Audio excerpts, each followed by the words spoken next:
기도에 시작하겠습니다. 오늘은 36장 8절부터 마지막 38절까지 말씀을 공독하도록 하겠습니다. 일하는 사람 중에 마음이 지혜로운 모든 사람이 열폭 휘장으로 성막을 지었으니 곧 가늘게 꼰 배실과 청색 자색 홍색 실로 그룹들을 무늬 놓아 짜서 지은 것이라.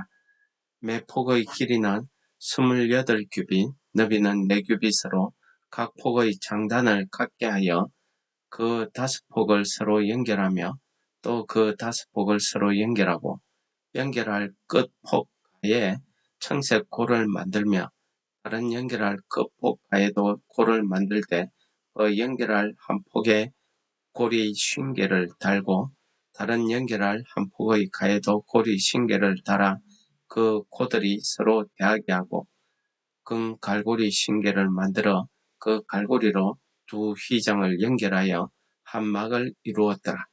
그 성막을 덮는 막 곧 휘장을 염소 털로 만들되 11폭을 만들었으니 각 폭 길이는 30규빗, 너비는 4규빗으로 11폭의 장단을 갖게 하여 그 휘장 5폭을 서로 연결하며 또 6폭을 서로 연결하고 휘장을 연결할 끝가에 고리 50개를 달고 다른 연결할 끝가에도 고리 50개를 달고 녹갈고리 50개를 만들어 그 휘장을 연결하여 한 막이 되게 하고 붉은 물 들인 수양의 가죽으로 막의 덮개를 만들고 배달의 가죽으로 그 윗 덮개를 만들었더라.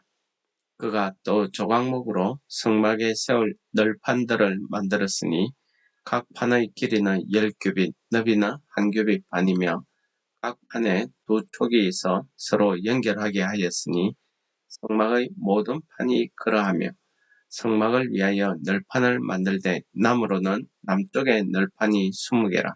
그 20개 널판 밑에 은받침 40개를 만들었을 때 곧 이 널판 밑에도 두 받침이 그 두 촉을 받게 하였고 저 널판 밑에도 두 받침이 그 두 촉을 받게 하였으며 성막 다른 쪽 곧 북쪽을 위하여도 널판 20개를 만들고 또 은받침 40개를 만들었으니 곧 이 판 밑에도 받침이 둘이요 저 판 밑에도 받침이 둘이며 장막 뒤 곧 서쪽을 위하여는 널판 6개를 만들었고 장막 뒤 두 모퉁이 편을 위하여는 널판 2개를 만들되 아래에서부터 위까지 각기 두 겹 두께로 하여 윗꼬리에 이르게 하고 두 모퉁이 쪽을 다 그리하며 그 널판은 8개요 그 받침은 은받침 16개라.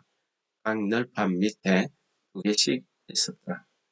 그가 또 조각목으로 띠를 만들었으니 곧 성막 이편 널판을 위하여 5개요 성막 저편 널판을 위하여 5개요 성막 뒤 곧 서쪽 널판을 위하여 5개며 그 중간 띠를 만들되 널판 중간 이 끝에서 저 끝에 미치게 하였으며 그 널판들을 금으로 싸고 그 널판에 띠를 꿰 금고리를 만들고 그 띠도 금으로 쌌더라. 그가 또 청색, 자색, 홍색 질과 가늘게 꼰 배실로 휘장을 짜고 그 위에 그룹들을 정교하게 수놓고 조각목으로 4기둥을 만들어 금으로 쌌으며 그 갈고리를 금으로 기둥의 4받침은 은으로 부어 만들었으며 청색, 자색, 홍색 실과 가늘게 꼰 배실로 수놓아 장막문을 위하여 휘장을 만들고 휘장문의 기둥 5과 그 갈고리를 만들고 기둥 머리와 그 가름대를 금으로 쌌으며 그 5받침은 노시였더라. 오늘 36장에서는 이제 성막의 실제 성막 건설을 위한 작업이 시작되는 부분의 내용입니다. 성막 건축에 있어서 제일 먼저 시작되는 부분이 이 성막의 덮개 그리고 성막의 뜰을 구성하는 널판들 그리고 성막 안에 문으로 사용되어지는 휘장, 와 지성소를 사용하는 휘장, 이것들을 만드는 내용이 오늘 본문 말씀의 전체 내용이 되겠습니다. 우리 오늘 이 말씀의 내용은 사실 출애굽기 26장에서 하나님께서 모세에게 성막을 만들 때에 지시하신 내용, 즉 성막의 첫 번째 막은 무엇으로 만들고, 두 번째 막은 무엇으로 만들고, 세 번째, 네 번째 막은 어떻게 만들어가는 것. 첫 번째는 세마포로, 두 번째는 염소틀로, 세 번째는 붉은 물 들인 수양 가죽으로, 마지막에는 해달의 가죽으로 이렇게 만들어가는 것과, 늘판을 만들 때 늘판의 폭과 길이를 정해주시고, 그리고 늘판의 받침과 고리들을 만들게 하시고 등등, 이러한 모든 내용이 사실 출애굽기 26장에 있는 내용과 똑같은 내용이 오늘 기록되고 있습니다. 이렇게 출애굽기 26장에 있는 내용이 출애굽기 36장에 성막을 건설하는 첫 번째 내용으로 똑같이 이렇게 기록하고 있었다는 것은, 이들이 하나님의 성막을 짓기 위해서 모여있는 모든 지혜로운 자, 또 이 마음이 지혜로운 모든 사람들, 하나님의 성막을 짓기 위해서 일하고 있는 이 택함받은 기술자들이 자기들의 뜻대로, 자기들의 기준에 따라서 만들지 아니하고 하나님이 정해주신 그 기준 그대로를 따라서 그 말씀대로 이 성막을 만들었다는 사실을 우리가 깨달을 수가 있겠습니다.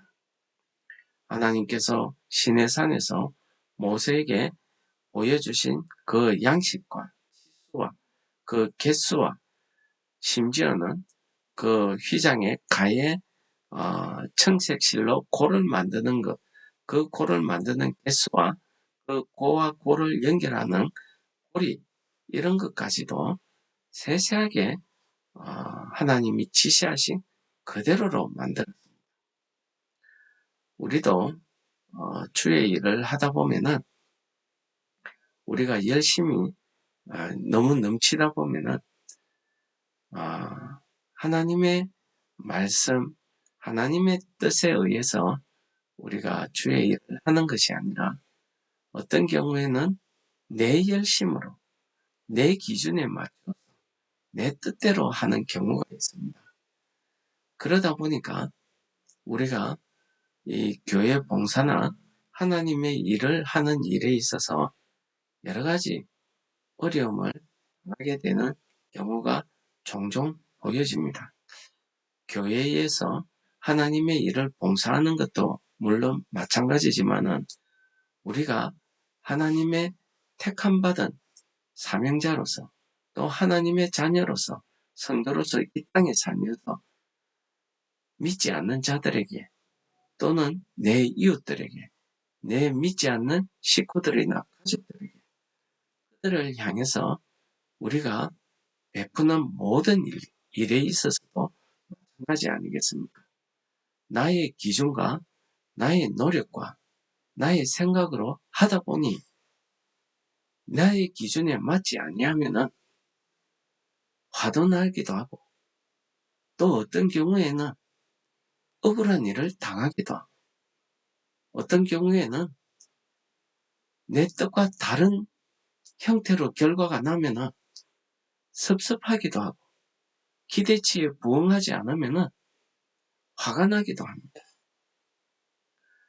우리가 이 땅에서 주님께서 우리에게 먼저 복음을 전해주시고 우리를 만인 가운데 하나님의 자녀로 택하시고, 그 가운데서도 특별히 성령을 부어주셔서 우리에게 사명감을 주시고, 오늘 이 성막을 짓는 사람들처럼 하나님이 주시는 그 말씀에 따라서 우리의 일상생활 속에서 주의 일을 행하게 하셨는데, 우리는 이 열심을 가지고 주의 일을 행할 때에 우리가 하나님의 말씀, 하나님의 뜻을 항상 살피기보다는 내 인간적인 기준이나 내 열심이 앞설 때가 있습니다.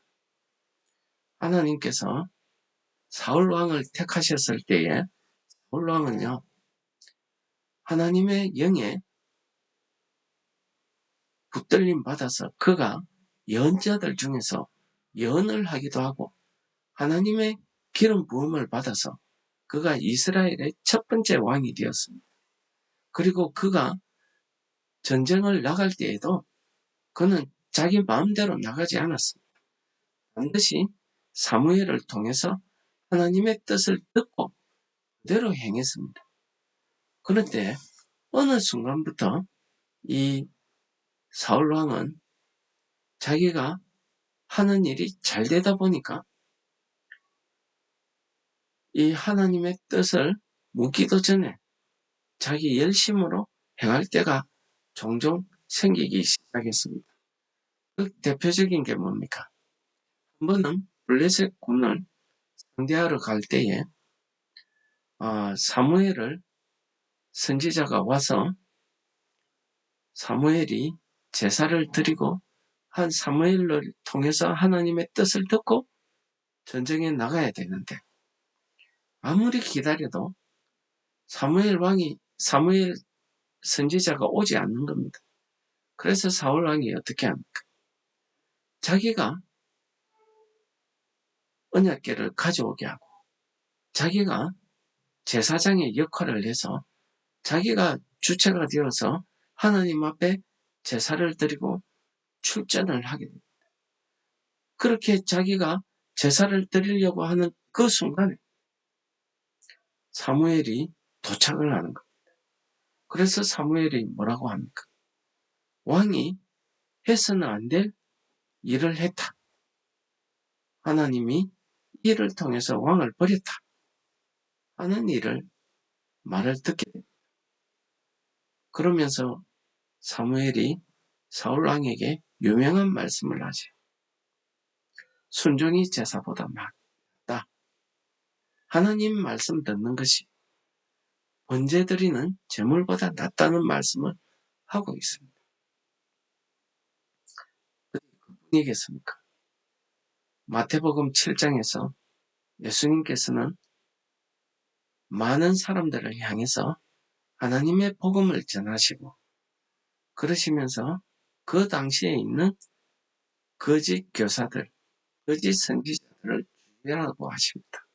그리고 형식만 갖추고 있는 그 종교 지도자들, 제사장들과 바리새인들, 서기관들을 향해서 이야기하고 있습니다.